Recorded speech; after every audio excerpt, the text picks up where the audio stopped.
얘기를 계속 이어서 15장 12절로 16절 말씀을 살펴보도록 하겠습니다. 12절로 16절에 보면 하나님께서 아브라함에게 한 가지 앞으로 되어질 일을 말씀하죠. 그것은 아브라함의 자손이 객이 된다는 말씀입니다. 오늘 보면 13절로 14절을 보면 나오죠. 내 자손이 이방에서 객이 되어 그들을 섬기겠고 4대 만에 이 땅으로 돌아온다고 말씀합니다. 이방에서 객이 된다는 말씀은 애굽에서의 종 생활을 말씀하죠. 그리고 4대 만에 이 종살이에서 해방되고 가나안 땅에 정착하게 될 것을 말씀합니다. 야곱의 식구들이 처음 이 고센 땅에 들어가서 살게 되죠. 목축업을 하면서 번성을 하게 됩니다. 그런데 요셉을 알지 못하는 새 왕조가 들어서게 되죠. 그래서 이스라엘 백성들을 핍박하고 또 이스라엘 백성들은 그 핍박 가운데서 더 고난을 당하게 되면서 생활을 하게 됩니다. 그때부터 이스라엘 백성들은 애굽의 노예가 되어서 종살이를 하게 돼요. 그래서 애굽에 들어가서 400년 동안을 살게 되었는데 애굽에서 얼마나 노예 노릇하며 또 고통 가운데 살게 되었을까요? 그런데 하나님은 이스라엘 백성들을 그냥 바라만 보고 있지 않으셨어요. 언약의 약속대로 모세를 보내서 이스라엘 백성들을 해방시키고 출애굽을 시키게 됩니다. 이 모습을 보면 죄인된 우리의 모습을 볼 수가 있어요. 우리도 죄의 노예가 되고 또 사단의 노예가 되어서 살지 않았습니까? 종살이가 딴 게 아니고 노예가 딴 게 아닙니다. 사단에 속해서 원수 마귀에 속해서 죄 가운데 육신을 따라 살고 정욕을 쫓아서 산 것이 죄 가운데 산 모습이죠. 그런데 하나님께서 예수 그리스도를 보내주셔서 죄에서 또 종살이에서 사단의 노예에서 풀어주시고 우리에게 참 자유를 주신 것입니다. 하나님의 크신 은혜이죠. 그래서 에베소 2장 2절로 5절에 보면 그때 너희가 그 가운데서 행하여 이 세상 풍속을 쫓고 공중의 권세 잡은 자를 따랐으니 곧 지금 불순종의 아들들 가운데서 역사하는 영이라. 전에는 우리도 다 그 가운데서 우리 육체의 욕심을 따라 지내며 육체의 마음에 원하는 것을 하여 다른 이들과 같이 본질상 진노의 자녀이었더니 긍휼에 풍성하신 하나님은 우리를 사랑하신 그 큰 사랑을 인하여 허물로 죽은 우리를 그리스도와 함께 살리셨고 너희가 은혜로 구원을 얻은 것이라. 우리가 세상 풍속을 쫓고 불순종한 자녀로 또 공중 권세 잡은 자를 따라 불순종 가운데 살았어요. 이것이 우리의 삶의 현주소였고 본질상 하나님께 진노를 받을 수밖에 없는 자녀로 살았습니다. 멸망할 수밖에 없었던 것이죠. 그런데 하나님의 크신 사랑으로 인해서 허물로 죽었던 우리를 그리스도와 함께 살리셨어요. 우리가 주님의 은혜로 구원을 얻었다고 말씀합니다. 얼마나 큰 은혜를 우리가 받았고 주님의 크신 은혜를 우리가 받고 살아가고 있는지를 알게 돼요. 그래서 우리는 이미 홍해를 건너왔어요. 죄에서 건짐을 받았습니다. 주님의 사랑하는 자녀가 되었어요. 그러기에 진리 안에서 주님을 늘 순종하고 따르는 자가 되어야 됩니다. 오늘 또 세상 말에 세상 가치와 문화에 귀를 기울여 사는 것이 아니라 영원한 주의 말씀을 따라서 살아야 됩니다. 이것이 내게 축복이죠. 세상을 바라보고 세상 환경을 바라보면은 실망할 일도 많아요. 그러나 주의 말씀은 변치 않는 말씀이에요. 그 말씀을 내가 의지하고 그 말씀을 내가 굳게 믿고 살면은 오늘 하루도 믿음 가운데 복되게 살아갈 줄 믿습니다. 또 하나는 오늘 본문에 보면 하나님께서 아브라함의 언약하실 때 처음부터 가나안 땅에 살게 하지 않으시고 애굽에서 살게 하셨어요.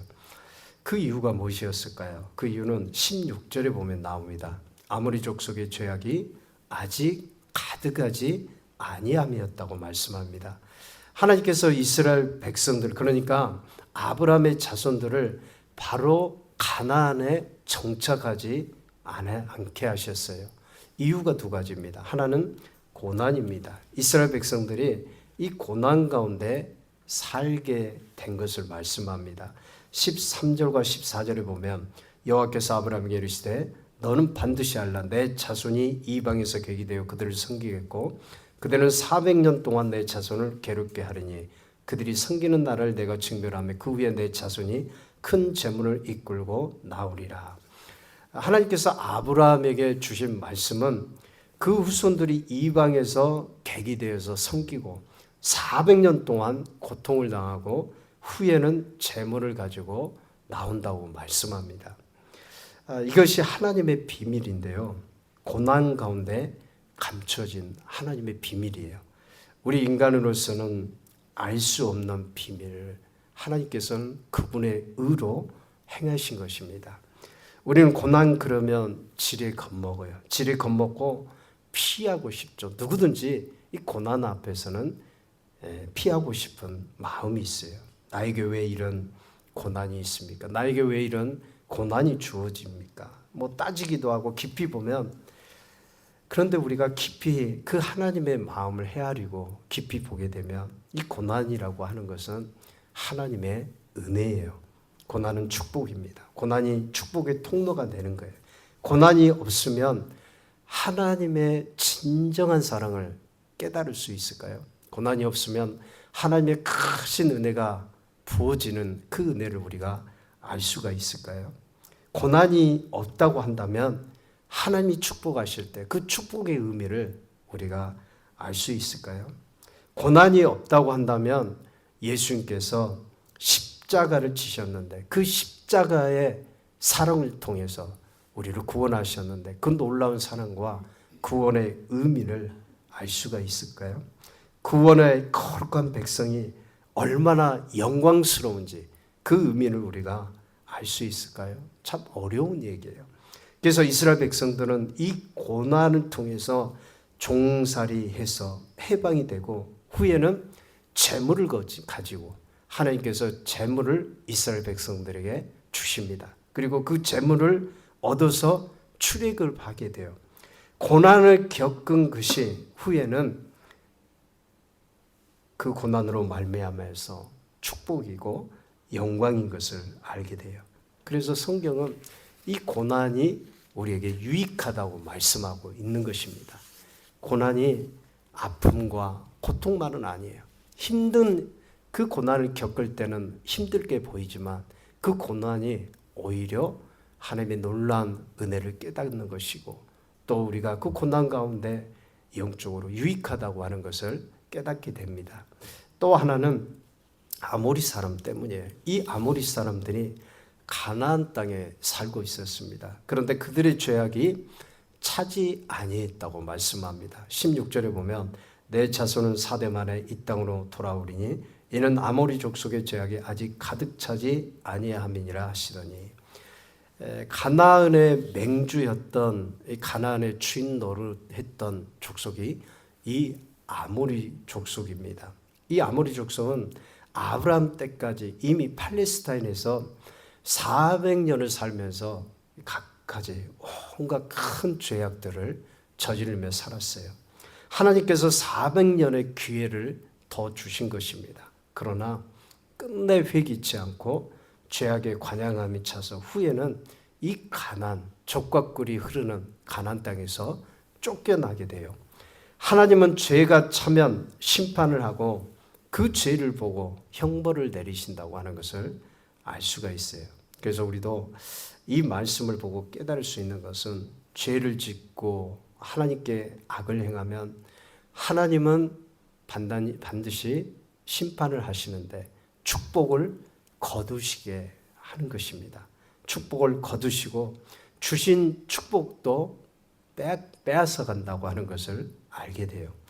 지금까지 보면 세계 여러 나라가 그래요. 미국도 그렇고 또 영국도 그렇고요. 세계 많은 나라들이 그렇습니다. 하나님을 잘 믿고 섬기면 하나님이 복을 주셔요. 뭐 정치, 사회, 경제, 문화, 국방 모든 사회 영역이 잘 되게 하십니다. 그런데 문제는 그 후부터이죠.